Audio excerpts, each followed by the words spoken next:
நண்பர்களே, ஒரு 2 நாளுக்கு முன்னால் நான் ஒரு மாலை நேரத்தில் நர்சரி மூடிட்டு வீட்டுக்கு வந்து திரும்பிட்டு இருந்த நேரத்தில் என்னுடைய சட்டைகளை அயர்ன் பண்ண கொடுத்துருந்தேன். அதை வாங்கிட்டு வர்றதுக்காக அந்த அயனிங் மாஸ்டர் அந்த கடைக்கு போயிட்டு அந்த வழியில் தான் ஆன் தி வே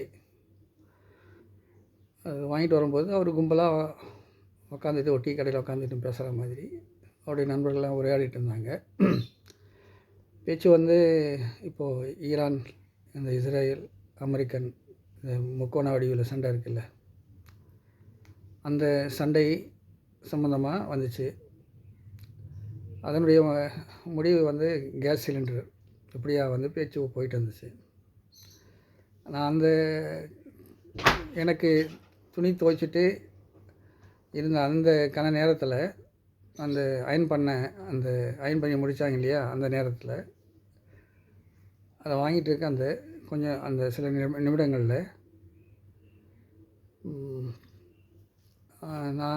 நானும் வந்து அந்த பேச்சில் என்னுடைய கருத்துக்களை சொல்ல ஆரம்பித்தேன். நான் என்ன சொன்னேன், விளையாட்டு சிரிச்சுட்டு என்கிட்ட வந்து 1 வருஷத்துக்கு அடுப்பு எரிக்கிறதுக்கான எரிபொருள் இருக்குது, எனக்கு சிரமமே கிடையாது.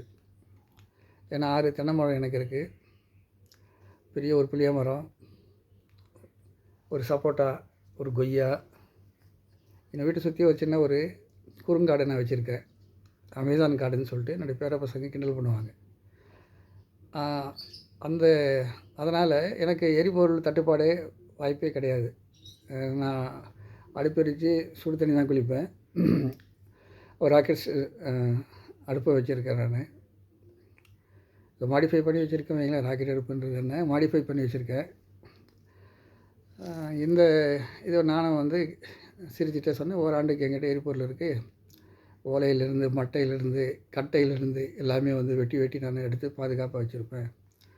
அது இல்லாமல் ஹோட்டல் நடத்துகிறதுனால என்னுடைய மாப்பிள்ளை எங்களுக்கு அந்த தேங்காய் சில்லுகள் அங்கே கிடைக்கும். கோகோனட் ஷெல்லு சொல்லுவாங்க இல்லையா, அந்த கோகோனட் ஷெல்லு அதுவும் கிடைக்கும்.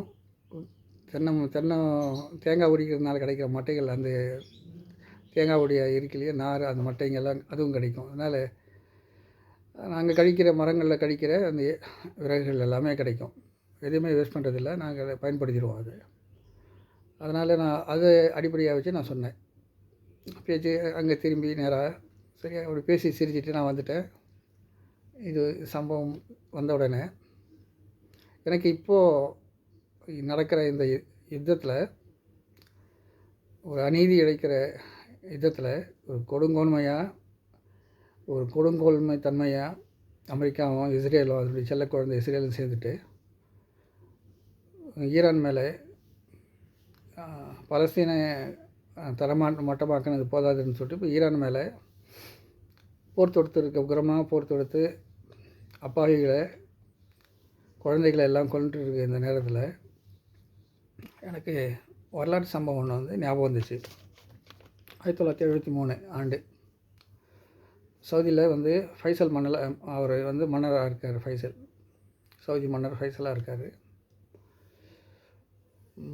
அப்போது இதே இஸ்ரேல் சும்மா இல்லாமல் சவுதியோட சண்டையை வந்து தொடங்கிடுச்சு. அந்த சண்டை நடந்துட்டு இருக்க நேரத்தில் ஒரு முடிவு எடுத்தார் மன்னர் ஃபைசல் வந்து ஒரு முடிவு எடுத்தார். என்ன முடிவுன்னா, எண்ணெய் கிணறுகள் அத்தனையும் வந்து மூடிட்டாருன்னா உற்பத்தியை நிறுத்திட்டார். க்ரூட் ஆயிலை நிறுத்திட்டார். நிறுத்தினவன் என்ன ஆகும், இப்போ நமக்கு எப்படி வந்து ஒவ்வொரு இடங்களையும் வந்து பட்டி தொட்டிலெல்லாம் வந்து பேசுகிறோமோ, எப்படி வந்து வடக்கிலெல்லாம் அந்த தண்ணி கேனை கொண்டு போயிட்டு பெட்ரோலை நிரப்புறதுக்காக நிற்கிறோமோ, பெட்ரோல் பங்குங்களில் எப்படி வந்து அந்த எரிவாயு சிலிண்டருக்காக வந்து அந்த எரிவாயு விநியோகஸ்தர்கள் அந்த கடைகளை முற்றுகையிடுறோமோ, ஒரு பதட்டம் இது வந்து உலகத்தினுடைய எல்லா மூலைகளிலும் ஆயிடு இல்லையா. அதே மாதிரி வந்து அதிகமாக பயன்படுத்துகிறது, நம்பி இருக்கிறது அமெரிக்கா தான். அவனுடைய ஜீவநாடி, உயிர் நாடி எல்லாமே வந்து எரிபொருளாக இருக்கிறது. அவனுக்கு மிகவும் வந்து பயனாகிறது, இல்லைன்னா வாழ்க்கையை ஸ்தம்பிச்சு போகிறது இந்த எண்ணெய் தான், குரூட் ஆயில் தான். கச்சா எண்ணெய் இல்லைன்னா அவ்வளோ முடங்கி போயிடும் அவனுடைய வாழ்க்கை. அதனால் ஒரே வழியாக தீர்மானமாக மன்னர் ஃபைசல் வந்து அதை எண்ணெய் அந்த கிணறுகளை மூடிட்டார், உற்பத்தியை நிறுத்திட்டார். இவன் சும்மா இல்லாமல் என்ன செய்யணும், இவன் அமெரிக்காக்காரன், நீங்கள் உற்பத்தியை தொடங்கலைன்னு சொன்னால் உங்களுடைய அத்தனை கிணறுகளையும் குரூட் ஆயில் அந்த வயல்களையும் நாங்கள் குண்டு வீசி தகர்த்துருவோம் அப்படின்னு சொல்லிட்டு மிரட்டினான். அப்படியே சொன்னான் இதை வரலாறு. ஃபைசல் மன்னர் வந்து கொஞ்சம் கூட பயப்படலை, அசரில் பயப்படலை, ஒன்றும் இல்லை. எங்களை மிரட்டாதீங்க, என்னை வந்து சார்ந்திருக்கிற ஒரே ஆள் உலகத்தில் நீ தான், எங்களை மிரட்ட வேணாம். நாங்கள் பாலைவனத்தில் பிறந்தோம், பாலைவனத்தில் வளர்ந்தோம், ஒட்டகங்களை மேய்ச்சோம், ஒட்டகத்தினுடைய பாலை வந்து நாங்கள் உணவாக வச்சோம், கடுமையான வாழ்க்கையை மேற்கொண்டு வந்தவங்க நாங்கள். எங்களுக்கு ஒன்றும் கவலையே கிடையாது. நாங்கள் பின்னால் போய் அதே வந்து உழைப்பில் அதே மாதிரி வாழ்க்கையை எளிமையான வாழ்க்கையை வாழ்வதற்கு எங்களுடைய இயற்கை அமைப்பு நிலமைப்பு எங்களுக்கு உதவி செய்யும். ஆனால் உன்னால் ஒரே ஒரு நாள் கூட, ஒரு நிமிட நேரம் கூட வந்து எரிபொருள் இல்லாமல் வாழவே முடியாது, கச்சா எண்ணெய் இல்லாமல் வாழ முடியாது, என்ன வேணாலும் பண்ணிக்கோ அப்படின்னு சொல்லிட்டு துணிச்சலாக வந்து முடிவெடுத்தார்.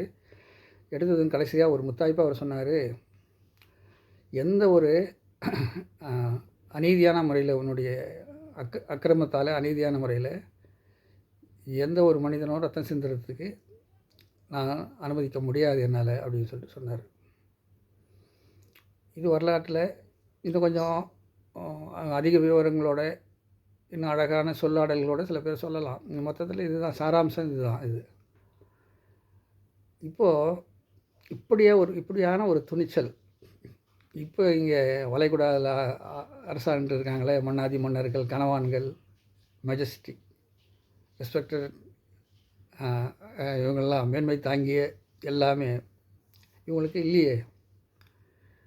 அநீதியான முறையில் ஒரே ஒரு நபர், ஒரு முஸ்லீம் கூட ரத்தம் சிந்துறதுக்கு நாங்கள் அனுமதிக்க முடியாது, நாங்கள் பசி பட்டினியோடு வாழ்ந்துக்கலாம் முடிவெடுத்துட்டோம் அப்படின்னு சொல்லிட்டு அவங்க சொன்னாங்கன்னா, துணிச்சலாக சொன்னாங்கன்னா உலகம் ஸ்தம்பிச்சு போய்டும். குறிப்பாக அமெரிக்காக்காரன் பெட்டரி தெறிக்க ஓடிடுவான், இஸ்ரேலும் ஓடிடுவோம், எல்லோரும் வந்து கெஞ்ச ஆரம்பிச்சிடுவாங்க.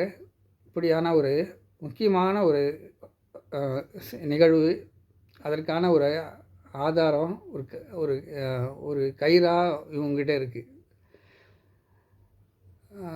நான் தொடர்ந்து 2-3 வீடியோக்களில் நான் சொல்லிகிட்டே இருந்தேன், எரிபொருளுடைய இந்த குரூட் ஆயிலுடைய முக்கியத்துவம். அது ஒரு குறிப்பிட்ட ஒரு சமூக மக்களிடையும், குறிப்பிட்ட நிலப்பரப்பில் குறிப்பிட்ட கொள்கையை பின்பற்றி வாழ்கிற ஒரு மக்கள்கிட்ட மட்டுமே இருக்குதுன்னு சொன்னேன். நான் அதுக்கும் காரணம் சொன்னேன், இவங்க அநீதி அடைக்க மாட்டாங்க, பிற மனிதர்களை மாதிரி வந்து இவங்க வந்து அதை மனிதர்களை வந்து அடக்கி ஒடுக்கிறதுக்காக பயன்படுத்த மாட்டாங்க. அதனால தான் என்னவோ தெரியல, அங்கே படைப்பியல் ரீதியாகவே அருளாகவே வந்து இது இறைவனால் அருளப்பட்டது எண்ணெய் கிணறுகள்னு சொன்னார். 2-3 வீடியோக்களை நான் சொன்னேன். முக்கியத்துவத்தை வலியுறுத்துகிறேன். ஏன்னு சொன்னால், குரூடாயிலிருந்து எரிபொருள் எல்லாமே போக, அந்த என்னது பெட்ரோலு, டீசலு, பிறகு விமானத்துக்கு போடுற அந்த எரிபொருள், இப்படி அடுக்கடுக்காக எல்லாமே எடுக்க போக தூக்கி எறிகிறான் இல்லை, அந்த தூக்கி எறிகிற அந்த வேஸ்ட்டில் இருந்து கிட்டத்தட்ட 200 பை ப்ராடக்ட்ஸு தயார் பண்ணுறாங்க. அது சம்மந்தமாக ஒரு விரிவான வீடியோ கொடுக்கறதுக்காக நான் முயற்சி பண்ணிகிட்ருக்கேன். என் நேரம் இல்லை. இது இப்போது நர்சரியை உண்மையான ஆர்மியாக நான் கவனிக்க வேண்டியது இருக்குது. பிறகு இப்போ நோம்பு நேரம், இது நான் படிக்கணும், பிறகு தொழணும், ஓதணும், ஒரு பிஸியான ஒரு இது என்னுடைய அன்றாட அதை நான் பார்த்துக்கணும். 1-2 இடங்களில் மாடியிலேயும் தோட்டம் இருக்குது, பெரிய தோட்டம் இருக்குது, அது நீர் ஊற்றணும், கோடை அதிகமாகிடுச்சு. இப்படியான ஒரு பிஸியான ஒரு சூழலில் வந்து அந்த தரவுகளை திரட்டி உங்களுக்கு தரத்துக்கான நேரம் எனக்கு ரொம்ப கம்மியாக இருக்குது. அதனால் அது இருக்குது. நான் கண்டிப்பாக வந்து இறைவனாடினா இது சொல்லுவேன்.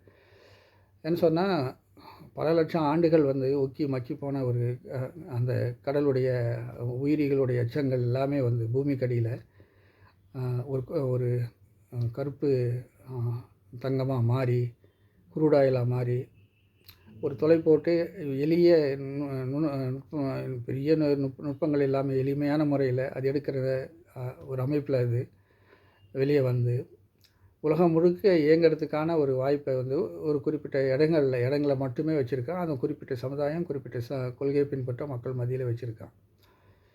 அந்த அதை வச்சுட்டே வந்து அநீதிகள் இழைக்க தங்கள் மேலே, தங்களை சார்ந்தவங்கள் மேலே அநீதிகள் தான் சொல்கிறேன்.